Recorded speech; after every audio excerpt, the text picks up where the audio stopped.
So good morning, everyone, and welcome to session 3, our final webinar of our 2025 Selling More Maine Foods webinar series.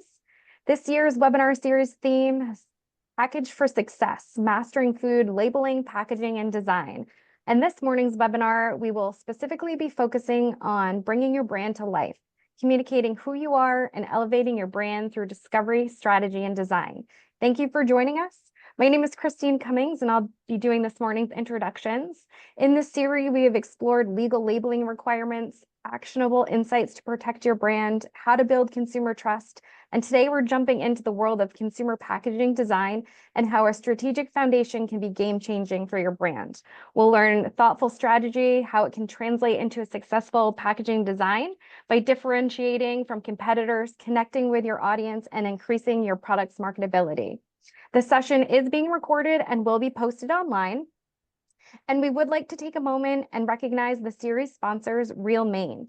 They have invested and supported the work of the Selling More Maine Foods series. Real Maine is a program of the Maine Department of Agriculture, Conservation, and Forestry. It connects people with farmers and food producers by sharing stories and giving consumers access to authentic Maine farm products and experiences. So thank you to Real Maine for their support. Next slide.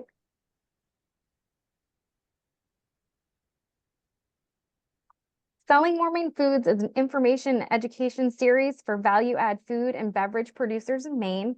Our program is coordinated by 3 organizations, and next we'll take a few minutes to introduce ourselves and give you a brief overview of our work. As I said, my name is Christine Cummings, the Executive Director of the Maine Grocers and Food Producers Association. MGFPA is a membership-based trade association representing Main Street businesses, including independently owned and operated grocery stores, convenience stores, supermarkets, food and beverage producers, processors, wholesalers, and many allied partners. We are primarily a legislative advocacy organization. I spend much of my time at the State House. I'll be headed over there shortly after this webinar. And we work very closely with different departments, including the Department of Ag, Department of Labor, DECD, and others, and serve as a liaison for our members.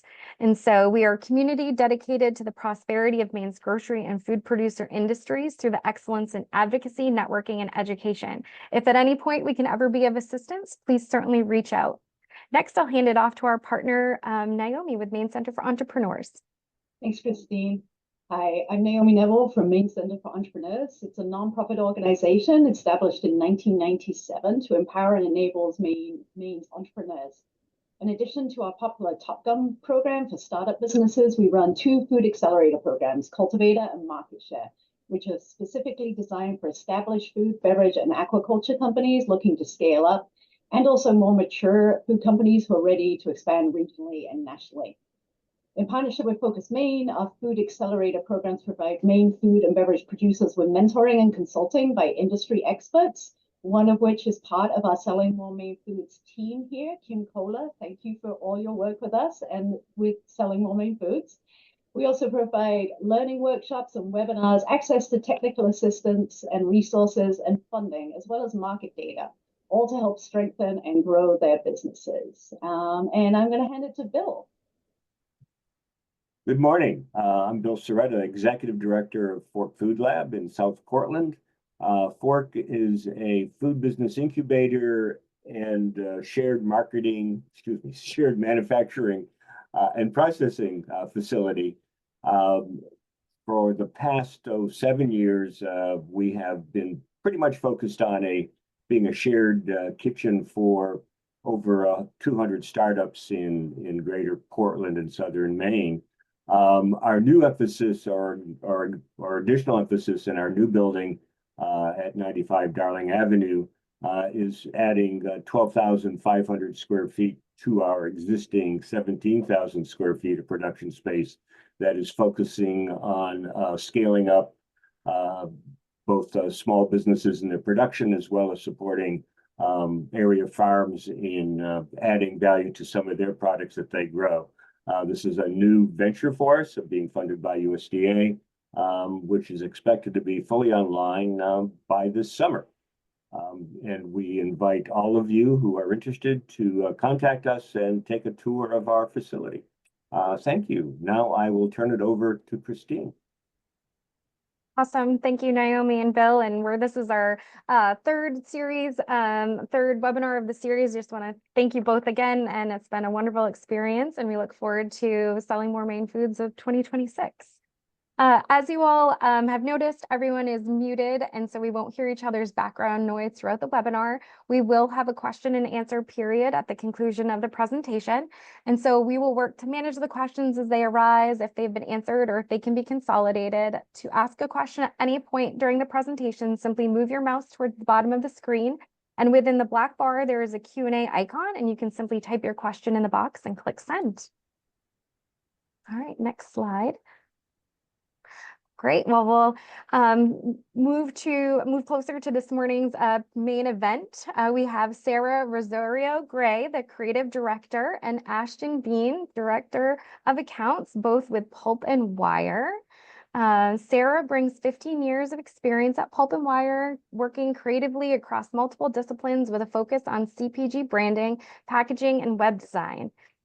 Sara collaborates with key team members and leads creative from discovery to launch, ensuring all of the details, big and small, are strategically aligned with the client's goals. With a focus on client-centric and consumer-driven design, her measure of success is being able to execute a brand's vision through multiple phases of a project so it delivers on shelf or on screen. And Ashton is a driven, strategic thinking individual that strives in a fast-paced, ever-changing workplace. As a marketing accounts professional, Ashton is accustomed to identifying, strategizing, and delivering needs for all types of clients. She's managed bringing design projects from concept through completion. Her passion is strategic thinking, which is backed by solidified market insight and research.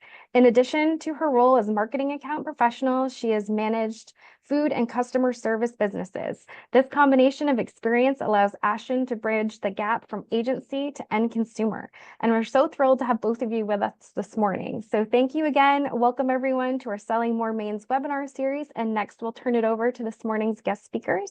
Sara, over to you. Hi, everybody. Thank you so much for the introduction and allowing us to be here today. We're really excited to work and share a little bit about us and then take you through a case study that we think will be really relevant to all of you. And then we'll be here to answer some questions. So we are part of Pulp+Wire, as we've been shared. Pulp+Wire has been in business for nearly 20 years in the greater Portland area. We actually just moved offices to Exchange Street. So we moved from 2 Milk over to Exchange. So we've been in the area for a very long time. As Christine shared, I'm a head of the accounts department at the agency. And my partner here with me is Sara, and she is creative director. Thanks, I'm back. Figured now's the time to do that, then later on in the day.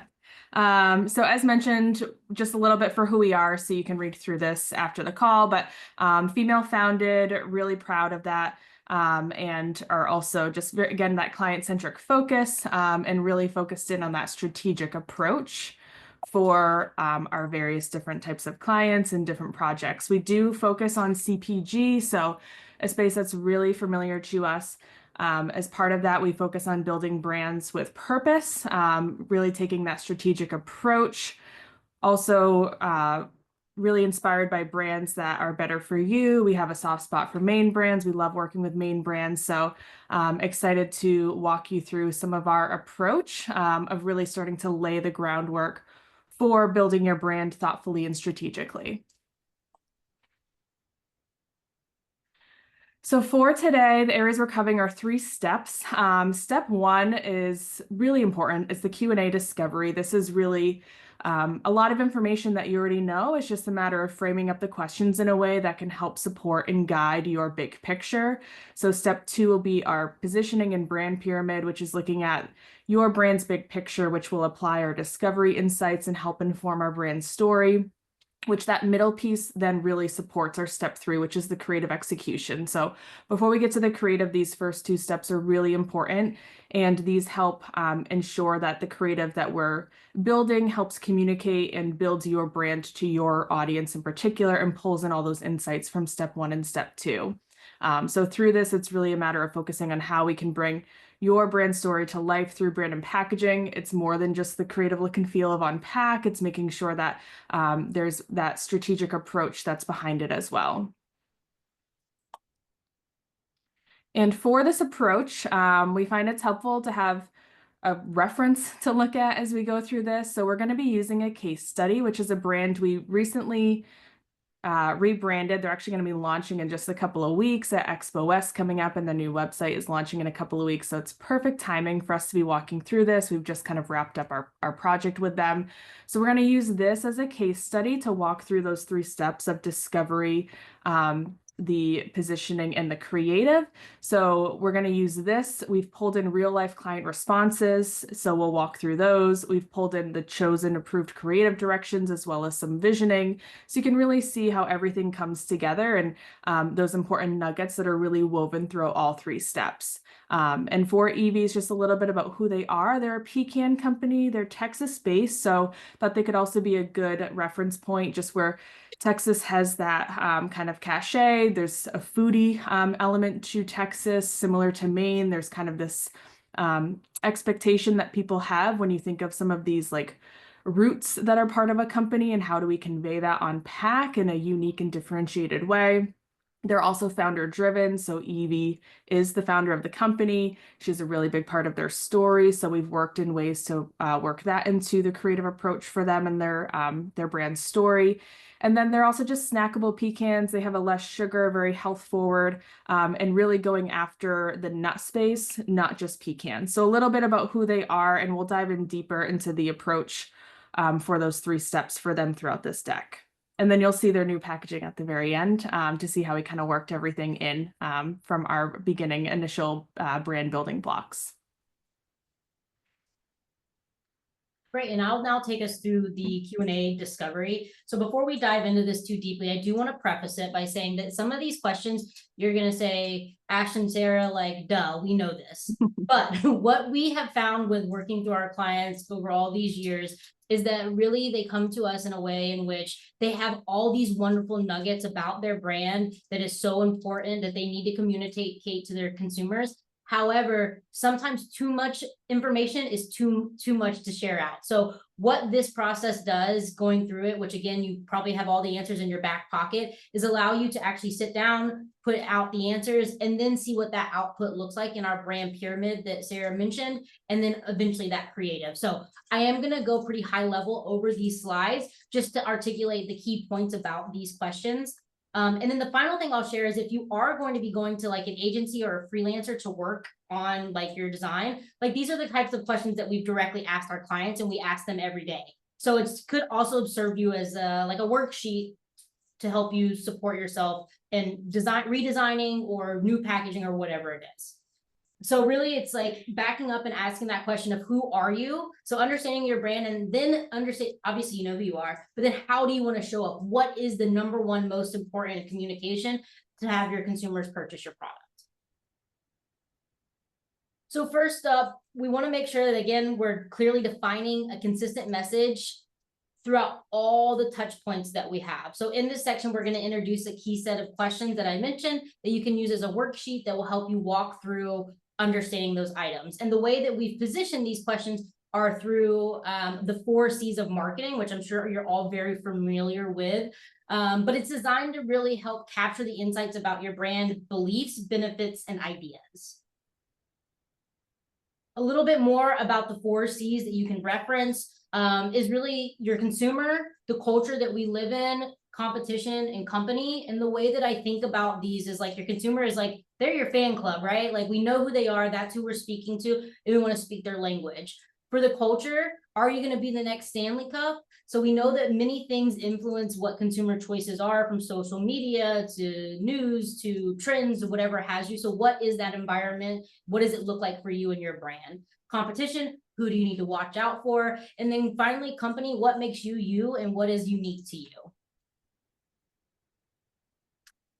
So first up, we have a question that's kind of informed by both the consumer, obviously, and also culture, which is who is your target audience? And when you're thinking about this, you likely know who your target audience is, whether it's, you know, someone at a local store or maybe it's national, what have you. But what we want to make sure that our consumer or our clients do when they come to us is make sure that they're not afraid to target and really be specific and narrow into who that audience is, so they can avoid, so that you avoid looking too generic. Appealing to everyone sometimes, well, most of the time, is not the right way to go. So throughout this process, we'll also show you just some sample answers from EVs directly from someone who's just like you, sitting in your shoes. I won't read every single piece to you, but some of the answers they provided us was that upper income, willing to pay more for premium products, busy people that care about where their food comes from, and then they're active individuals that are looking for healthy, high energy, and convenient snacks. Next, we have who are your top competitors. So there's a C out there, depending on what your product is, everything from popcorn to sauces to pecans. You know, there's a lot of different kind of competitors out there. So we want to think about, where is your unique white space opportunity? And this is something that's really important. And as we move further through the process of positioning and then eventually packaging design, it's key to understand, like, where is your niche space and making sure that you're able to fill in that place. So some of the competitors that Evie shared with us span both national, like I said, Skinny Dip, people that you may be really familiar with, to Sante, that's a little bit smaller, more regional. It's starting to get a little bit more distribution, and kind of everything in between. They also shared with us, you know, what is the level of their competitive threat as well. Whereas Skinny Dip may be really great for indulgence and the indulgent part of Evie's product portfolio. Sahale has something different, which is that trail mix piece of it that is compelling to a different set of consumers. And for them, they were really going after taking some of that space of Skinny Dipped for the pecan space, knowing that it is a very underutilized and undermarketed nut in the space for snacking. So you'll see how that will inform some of our additional brand pyramid and creative execution. So then what is your purpose? How do you want your brand to show up to your audience? So like, really, what is that big picture business? Like, this is like, we're talking like the bigger, the better, the wilder. Like, this is what you strive for each day, what wakes you up and gets you out of bed every morning. That's the type of thing that you're looking for that purpose. So this may not be totally connected to your product, or it may be, depending on the nature of your business. For EVs, their big overarching goal is they want to reintroduce to the general population, to everyone, the pecan as a superfood. It can be a staple. Right now it's seen, or previously, hopefully we change that, as a commoditized item that people are just kind of like, well, it's an ingredient for Thanksgiving, for pies, but there wasn't a lot there in the sense of like, could be an everyday go-to snack that is good for you, tastes great, and you'll be excited to have it in your cart. And thinking of that white space and the competitive space, it's very different for every type of product. The nut space is somewhat saturated, the pecan space less saturated. There are other shelf spaces out there that are more saturated. So that white space is really going to drive where you fit in, knowing that everyone's white space opportunity and shelf space looks different depending on the product. And then we have the mission. So why do you wake up every day? But then what do you do after you get out of bed every day? What is the daily work that you are working towards to achieve your purpose? This helps indicate and dictate what key callouts for brand messaging and on packaging will be, which is why it's an important point to pull that across. So this is important to really partially show that more emotional side of your brand and who you are, less tactical. So what Evie shared with us was, you know, we want to make sure that we're highlighting those benefits of the pecans. That's what we're doing. We're trying to make pecans the star of the show. And we're hoping to do that to allow for a healthier, more well-rounded diet. Yeah, for them, it was really this reframing of the pecan, of remarketing to people out there that may not think of it as a healthy snack option. So that drove a lot of our additional call outs, our badges, our graphics on pack, which you'll see when we get to the creative. Great, and now you'll see as we kind of funnel down a little bit more, you're seeing a little bit more about how this truly comes alive visually. So like, what are your values? What are the core attitudes and beliefs that guide your work? this can really have a huge takeaway for consumers when they're looking at your product from a quick glance. So some of these images that you're starting to see are inspirational images or images from the brand itself. And you can start seeing some of the vibe that's coming through, the attitude and beliefs that are starting to make up those values. Some of what they shared with us was sparking that joy, wonder. It's visually appealing. It has nostalgia, yet it's still fresh. So you'll start seeing some of the cowgirl influences, some of those pieces coming through as we continue to build on the process. And then our positioning. So this is like, if you were to truly like define marketing, like what is your white space? Like it is your positioning, right? The way we think about it is like, what is better and or different about your brand that can help really define its unique place in the market? So how can your brand disrupt visually and verbally? How are you going to stop consumers in their tracks if they're at the store or online if you sell D2C? And what they shared with us was really unique in the sense of like, they do have this female empowerment type of nuance to their story. Eve is a father-daughter situation. And usually she shared with us that, you know, usually it's father-son passing down a farm. So we really wanted to lean into kind of this female empowerment piece of it, leaning into female farmers. They're harvesting grown in Texas on the family farm. And then they add these delicious, understandable ingredients to their products to make them delicious and have a modern spin. Functional benefits. So this, you know, it's what's most important on the pack that we know are either table stakes for consumers these days, organic or high protein or what have you. What are the practical benefits? Evie shared with us that this is a snacking savior. This is healthy but indulgent. Like you can enjoy this on the go whenever you need it. I usually pop it in my car on the way to the gym. This really helps drive those priority messaging on pack and then also those graphic icons. And then emotional benefits. So like, how does this make you feel? Like, what is the consumer going to feel when they're actually enjoying this product? And some of what Evie's wanted us to drive home through that messaging is that we do work by side very clearly with our suppliers. Rio Grande Organics is actually her father's farm that I mentioned, and they have this transparency on sourcing. So when you're eating the product, you feel good because you're satiated, but then you're emotionally tied to it because you understand this story and this legacy, which will show you that application on the back of pack example when we have our brand story. Personality, what do we want our consumers to feel when they look at our brand? So what Evie shared with us was really, again, that sparking wonder, the nostalgic yet fresh. It's satiating and delicious. It's authentic and personal. And so then what does all this mean? So these are just, like I said, quick Q&A answers that you can ask yourself to go through a workshop, worksheet, fill it out, or, you know, go to an agency that could support you with creating your packaging and go through this exercise with them. But really what this capsulized for us on our next step is that we boiled down all the insights into a quick summary of like what would then guide our creative. So Evie's is a family-focused company of farm fanatics and pecan patrons. That is all that we need to communicate and make sure those are our top three pieces that we share with our consumers when they're looking at our packaging. Of course, they'll still see relevant functional benefits as well, but making sure that emotionally we're connecting on these pieces. And what this translates us into then is going to be the brand's big picture. So this is step 2. This is now you've done all the work, the homework, you've put pen to paper about all the answers to these questions.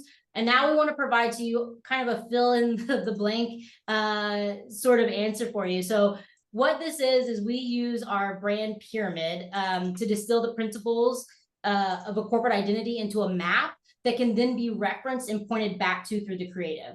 So on the next couple slides, what you're going to see is I'm going to show you first a blank template that you can see how some of these answers that we've gone through previously can be filled out. And then at the end of this section, we're actually going to show a couple of tags that we want you to pay attention to the rest of the presentation that will then tie the brand pyramid to the design itself. And all of this is in the effort of sharing a clear, consistent, and compelling story of your brand to consumers. So on this slide, I know there's like a lot here, but we went through our purpose, our mission, our values, our functional and emotional benefits, our UVP that makes up our brand positioning, our personality traits, and then our reasons to believe. And what we've done with this pyramid, and there's different types of pyramids out there. This is the one that we use day in and day out. We find it's helpful to get to that clear, consistent message. But you'll see kind of the top of the iceberg, and then as you get down to more tactical type of elements. And this is important because when we're thinking about the hierarchy of messaging, this is what we talked about earlier. We want to make sure the number one message is what's being communicated first, because that's the one that will be communicated to our consumers and ultimately allow them to understand who you are as a brand. So on the next slide, I won't go through all of this because we went through it in a little bit of pieces, but this is our team's output of that Q&A session. So we've taken all the inputs that EVs gave us about the Q&A, our own knowledge about the industry, our own research that we went through, and then we wrote for them their purpose statement, their mission statement, what are their values, leading in on the pecan patrons, family focused, farming fanatics. So those items that we talked through so far, you'll kind of see them trickled out throughout this brand pyramid. At the bottom, from a reasons to believe state, you'll start seeing kind of those more tactical pieces of like talking about the traceability and the production. And then we talk about less sugar, and then that custom crafted proprietary process that we do, all of which is extremely important to who EVs is, but may take a little bit more education that the consumer has to understand, something that they may find out about on their website or on the back of pack as opposed to the front of the packaging. And I find with the brand pyramid, it's something that is always a great starting point that could be filled out if you're working with a partner or an agency or a freelancer, and then be able to use this to help drive. Personally, as a creative, when I am transferring the brand pyramid over to the creative direction, to me, it's really the top and the bottom of the pyramid of that peak of the purpose, and then that foundation of the reasons to believe. Those really anchor what we want to be communicating on pack, knowing that a lot of the mission, the values, the benefits, and the position and personality can be explored through back of pack, through web, through social. So it's a little bit different for everyone. But it's kind of thinking of it in that anchoring standpoint of how it could be transferred over to creative. These are some questions that we saw in some of the discovery and insight slides that are just really helpful reminders that help dictate how this brand's big picture with the brand pyramid can influence the creative execution. So again, that focus of not wanting us to be too broad or too general, really wanting to narrow that target, thinking about our unique white space opportunity. All of this helps inform the brand pyramid. So then we can really determine like, how can your brand disrupt visually and verbally? How do you want to show up to your audience? What are those on-pack priority messaging? What do we want a consumer to take away? What do we want their emotion or feelings to be when they're looking at a brand? So that all really helps set us up for, here is how we want to translate this to creative to bring in more of that strategic approach and finding to it. Which leads us to step 3, which is the creative execution. So really putting it all together. If you just jumped right into this step, you're going to miss a lot of key information that can help drive the creative. So the Q&A and insights, the brand pyramid really help support how this can come to life. And we've pulled together some just like helpful tips, key processes that we follow that can help support this. So kind of what now? What do? We want to utilize the creative to communicate your brand to audiences. So communicating it through on-pack visuals, communicating it through on-pack messaging, and really building your brand on shelf through packaging design, knowing that that's going to then inform your other avenues of communication through web, through social. Whenever we're starting with a rebrand, we're looking at the brand, we're looking at the pack, and then from there, it flows into the rest of those channels. So now that we have our brand pyramid, we want to build those brand principles to life with our creative. So we're going to take a look at that rebranding process for EVs of this case study, so we can really see how everything is woven together. Before we get into the actual creative execution, we want to look at some creative consideration and insights that are part of those early steps. What we love to do at this first stage is just recapping your brand goals. Like, this is so important to make sure that you're hitting on your goals of the brand pyramid, of the discovery insights. So this is a little bit of a recap. We like to just break it out into top 3 brand goals here. We know from our prior research and work that we want to create that strong brand impression. For them, it's growing across multiple sales channels. It's different for everyone for where you want your growth in your future to be. We want to put that new spin on pecans, which was a front and center through the brand pyramid and through the discovery insights, and then really create that connection. So that's something that we wanted to make sure that Evie was that brand persona and really wanting to use that to create that connection to the audience to tie into that emotional state. And those key themes from the discovery and positioning are really what's captured here to help drive the creative and drive the brand goals. Next, we like to take a critical eye to your brand. This is a really important part of the process. Sometimes the critical eye is maybe a little bit more of an evolution. Sometimes it's more of a revolution. But before we start creative, we like to ask these questions that help inform the creative a little bit more tactically. So your current and future distribution. Are you expanding to future sales channels? Are you looking at the club market? Like, how big or small do you want to look based off of the competitors that are out there? Sometimes people want to have a little bit of kind of that like smaller, more homespun, handcrafted feel. Sometimes people want to be looking like they're up against some of the big players of like, say, the skinny dipped. So that really impacts the creative to kind of know like your 1 year, 5 year future of your current and future distribution.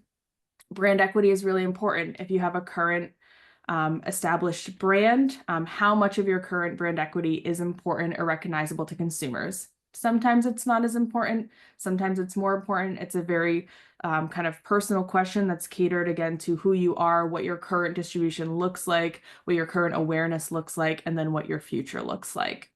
And then lastly, are there any production, vendor, or manufacturing considerations that should drive creative? Switching pouch material was something that we explored for Evie's. They had a current transparent pouch. They moved to an opaque pouch. That all impacts the design. We know we're no longer going to have a window. We have to showcase the pecan. So those are all really important questions to know up front before you start the creative process, so you can maximize the creative for your final kind of tactical handheld item.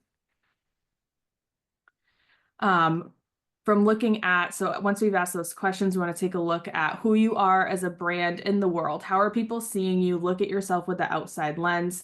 For Evie's, we did want to just take a look at who they were with their fun colors, their modern trends. They had this sense of joy, which we felt like was captured so much in the brand pyramid and the discovery insights. And they were already doing this in some way of having that joyful look with their logotype and colors. And we wanted to explore maintaining some of that to make sure that we were continuing to communicate that joy. But when looking at their current brand, they really lacked those Texas roots, which is what we wanted to emphasize for them. On shelf, they have a big jump from where they are currently to what we'll look at. Their current bag was a craft bag, looking very handmade. They didn't have a strong flavor cue. They actually had an in-between phase of they had this current kind of like more makeshift pack that they were using, and then they went to kind of an in-between like fully printed bag before we moved into our next full rebrand for them, which is normal. It's all part of that ordering process. Like, it's okay to kind of take it in a few baby steps first before we launch that big full launch for the creative. And as part of this, for the packaging, it's really deciding if you want an evolution or a revolution, because that can help inform the creative so much. So for once we've recapped our brand goals, we've asked our questions, taken that close-in lens to who you are as a brand, we want to look at inspiration within your space and beyond. So how do you want to show up? It's so helpful to have these visual references, whether you're working with an outside partner or freelancer as mentioned. It's helpful to get inside your head a little bit more. So having that for them, for Evie's in particular, they knew that they wanted to focus on product and taste, colorful with feel-good nostalgia, easily recognizable, and that modern tradition with a sense of place. These really helped drive and enforce our creative vision for them. These were all visuals that the client shared with us, brands that they liked. So it does really help inform that next step of the creative visioning and then that execution. As important as knowing who we want to be, knowing who you don't want to be is just as important. So this is really important to be thinking about too for who you want to be. Sometimes it's easier to start with who you don't want to be than who you do want to be. It's kind of that easier place to be looking at visually or be answering those questions. So for them, it was really important to avoid kind of like overly country, overly kitschy, a little too kind of like too crunchy, not crunchy pecan, but crunchy as far as hippy dippy. These were their words that they provided to us, but it helped inform our creative vision and recommendations for them. So next up is the exciting part, which is defining your vision for your brand. This looks different for everyone. We know everyone has different levels of kind of like creative execution and prowess. So a Pinterest board is really enough for this as far as starting with what's in your head. Look to Pinterest, look to social media, look at what's on shelves. When you're in the grocery store, take photos, like anything like that to help drive inspiration. If you're working with someone to execute your creative for your brand and packaging, designers love to see what resonates to you because that can help inform the creative and make sure that you're going down the right path. It's really important to make sure that that first step is consistent with where you want to be. So for them, we pulled together these vision boards. As mentioned, we know everyone's like a Pinterest board is totally fine to drive this, but we pulled together a very curated creative vision for them to help ensure that we were aligned on that creative direction.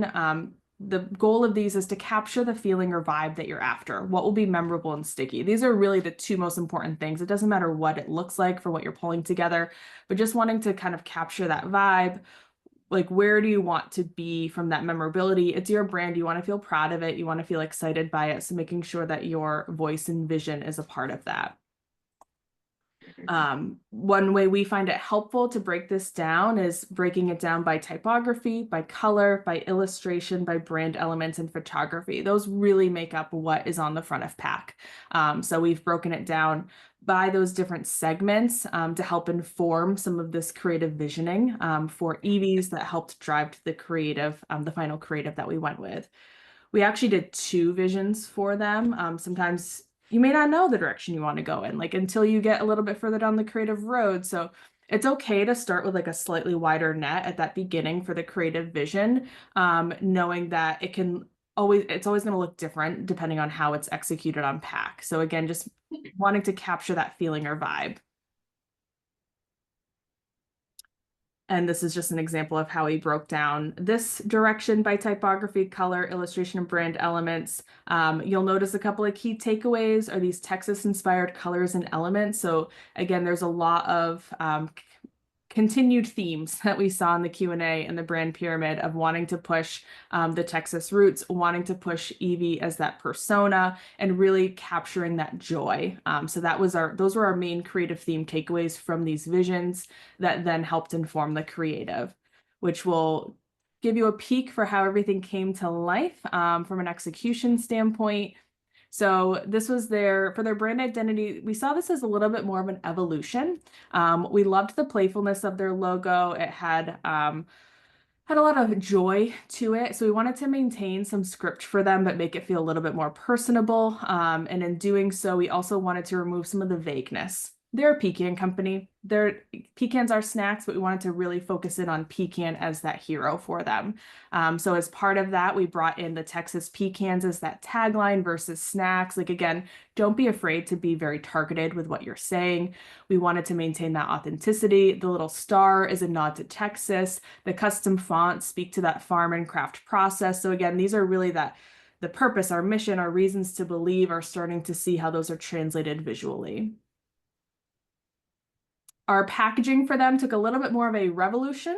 So the brand was a bit more of an evolution. The packaging is more of a revolution for them, which again those are really good benchmarks to be thinking about. So for their packaging, this was the kind of their in-between pack that they did. They didn't utilize the real estate. It didn't spark joy with the use of colors. Their brand callouts are really small. So both from just kind of a creative feel, but then also tactically, we wanted to focus on how we can improve that, which you'll see in the after photo on the right. And in looking at their full shelf and brand impression, we really wanted to create that super strong disruptive brand impression for them with the large logo. The use of blue creates that really strong shelf presence. And then really for them, it was highlighting that unique recipe. So much of the brand pyramid and insights focused on, again, that taste, that experience, this kind of repositioning pecan as something that people maybe aren't used to snacking on. They're using it as more of that commodity. So wanting to highlight the recipe and the photography front forward to put that new spin on pecans. In addition to that, we also just kind of wanted to focus on their certifications and legal info to make sure that it met the standards of what is expected on shelf. So just bringing in those certifications. We did choose to include the woman owned on the front to drive that Evie's is this real person, and that helped support our back of pack here. So our back of pack for them, this is where you get into the mission, the values, like that middle core section of the pyramid, starting to see how that can be communicated through our brand story. So bringing in the founder focus of Eve, talking about her childhood, her recipes, the family sourced farm. And in doing that, we also brought in these badges that both communicate personality, but also communicate, again, those values and emotional and functional benefits with the Texas flavor, plant protein, perfectly crunchy. So finding ways to convey all of our different messaging touch points in a way that doesn't feel like it's overcrowding or creating too many messages on pack. And then lastly, consistency is key. So we saw what they look like on brand. That's where we started, their brand, their packaging, and then thinking about continuing to build the brand. So for them, they have a trade show coming up. So looking at how that can live in the trade show booth, looking at how it can live on web. And it's really important to remember that consistency is key, and that consistent execution across all your platforms is what's going to help your brand shine. So for them, it was that continuation of the blue, the fun, playful colors. And then also remember, like, continue to build on your brand. Just because you have elements from Unpack doesn't mean you can't introduce some other memorable brand personality pieces. For them, we brought in these little frames, which was a direct nod to Eve's mother's farmhouse, I think, had all these different like frames. She would collect frames and go to antique shops in Texas. So again, wanting to capture some of these little visual nods that kind of bring in some of that like antiquing in Texas, and wanting to capture that in a way that feels modern and fresh, but still feels true to them and authentic to who they are. Which leads us to the open floor. I know that was a lot to go through. There's a lot of different steps, which is why we wanted to really focus on how do we build those important steps before the creative execution to ensure that it's a really successful final product. Thank you both. That was great. Really interesting. And I love the new look of Evie's. It really pops, and I'm sure it's going to do a lot for their sales when you look at before and after. So we'll have to get you back to give us an update on how that Yeah, hopefully have some metrics from that. Let's start with a question that's a definition question. What do you mean by white space, and how do you define that in the CPG market? Great, I can take that answer. That's a wonderful question, and the best way to describe it is going to be, what is your difference compared to everyone else that's in the sea of your category? Sometimes, depending on the nature of your product, this may also be adjacent categories. One tool that you could use to identify this is something that we engage on, which is a 2x2 grid, which more simply is like a horizontal and a vertical line in which you place your competitors in functional areas or emotional areas that they may be in. Maybe they're more, I don't know, maybe you're a sports drink, and maybe they're more active and you're more lifestyle, and identifying and mapping them where they are. And what that outcomes is going to be like, what is your actual white space? What space do you occupy in the market that is truly unique to you? Which in this case is the flavor, the backstory, the sourcing for Evie's. So is there anything you'd add on that? Yeah, it's kind of twofold. It's in addition to kind of like who you are as a core of a brand, for where can you differentiate, it can also be, as it's good to look at it through the lenses just from a creative standpoint of, if you're looking at if you're looking at the pecan and net shelf space in Whole Foods, if you know that's where you're going to be distributed to, are there a lot of other brands that have pink? Are there a lot of brands that have blue? Like in that space, it's also good to be thinking about, okay, where can you stand out and look different from what else is out there? Within the pecan space, there's a lot of richer, saturated tones, like kind of some dated colors. So it's kind of twofold of looking at it in both ways of just like visually, like literally what's in front of you and what is oversaturated or what is lacking in that front view of looking at it on the shelf, and then also looking at it and say that like 2x2 white space opportunity grid as well. Great, thank you. This is a really good one. Tips for communicating your brand when your product and package are very small. So think a 1 ounce jar or a tiny little bottle. Yeah, so we've done that quite often in various ways. And there are many ways, it depends on your brand. I'm just kind of laughing, Sarah, for the towelette that we most recently did, where we had to communicate a lot of information about the brand, both tactically, technically, but then also reinforcing that brand. So Sarah, I'll let you take it away because it feels like a creative solve.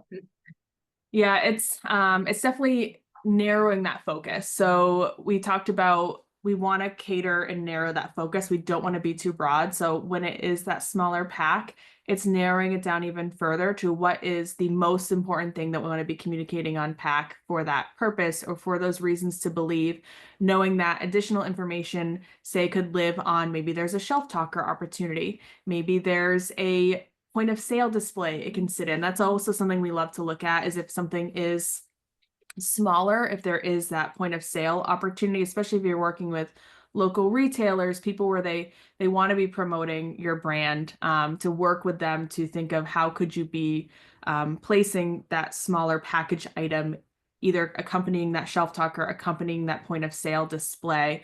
There's also ways you could look at adding in, say, like a top label, adding in a little necker. There's always additional ways that you can add more touch points. It's kind of a matter of figuring out, does that touch point add enough extra value to be able to implement it? And if not, it may be better to keep a simpler approach without adding too many extra touch points and see what are other ways to be promoting your brand in that in-store experience. Or if you're a D2C brand online, you have so much more space you can be communicating that to through your website, knowing that people are going to be clicking in and having a lot more extra information to tell who you are and what your product is. Great, yeah, I'm sure a lot of people run into that. Questions now on, I think this is inspired by the Evie's example, but the window. So Evie started with a window, and you could see the pecans.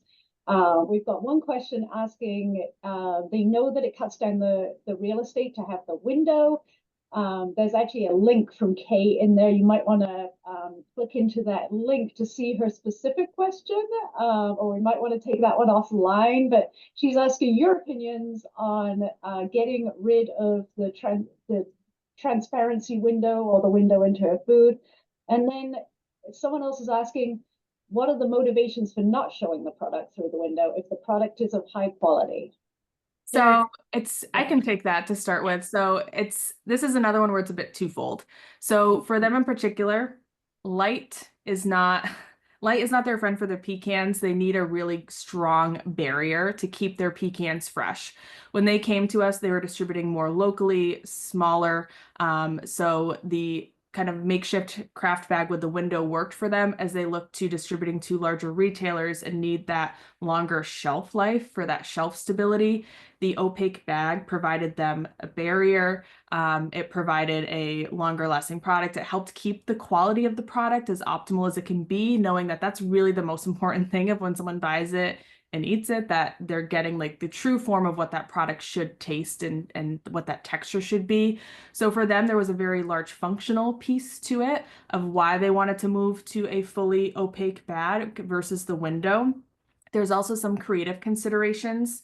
A fully opaque bag offers you more control from a print standpoint. Anytime you're utilizing a clear bag or a clear material, your colors are not going to be as opaque. They're not going to be as vibrant because of that natural transparency that's part of it. So for them, we knew we wanted to be colorful. We wanted to be joyful. And so having that opaque bag even really helped ensure that from a creative standpoint, as well as those functional benefits that it provided. And that's why we took the approach of featuring the pecan front and center. The back of the pack had a more kind of like scattered approach of the pecan, so people could see really what is inside of the bag, to help inform them for what they're going to be purchasing. Now, if I can just piggyback on that a little bit, for both Kay and Kristen, I believe, asked that question.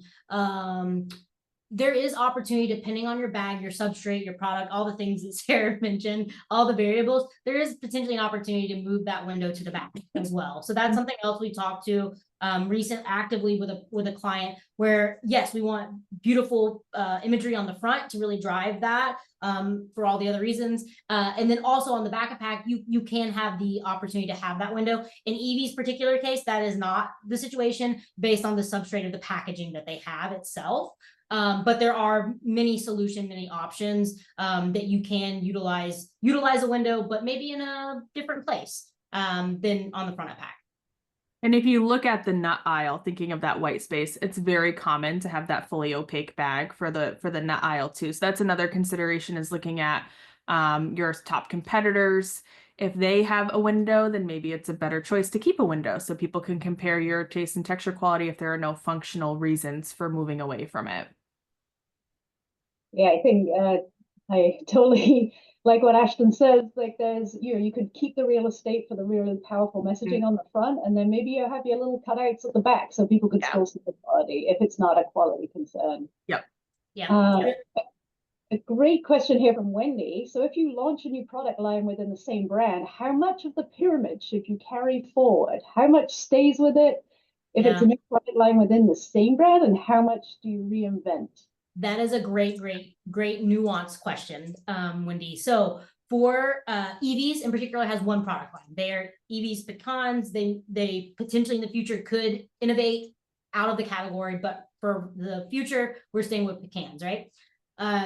However, for brands that have multiple product lines, the purpose of the brand pyramid is to be consistent no matter how you innovate. It may not mean like that you need to go like, update it in the future. However, the goal would be is let's say that Evie's also had like a pie crust made out of pecans. That brand pyramid should still reinforce all the product lines that they have. So it is really supposed to be that top of the iceberg that you can then funnel down into some of those more reasons to believe. So if, for instance, Evie's did have different product lines, those reason to believe lines, so the bottom part of the pyramid, would likely be a little bit more open to, let's say, exciting product lines to keep novelty or excitement. Like, there's ways to update that, but ultimately the integrity of the brand pyramid should really be able to live with you throughout product innovation. Great answer. Thank you. We got a couple more questions. If anyone else has any questions, please put them into the Q&A box now. I'm gonna read that once I've done this one. But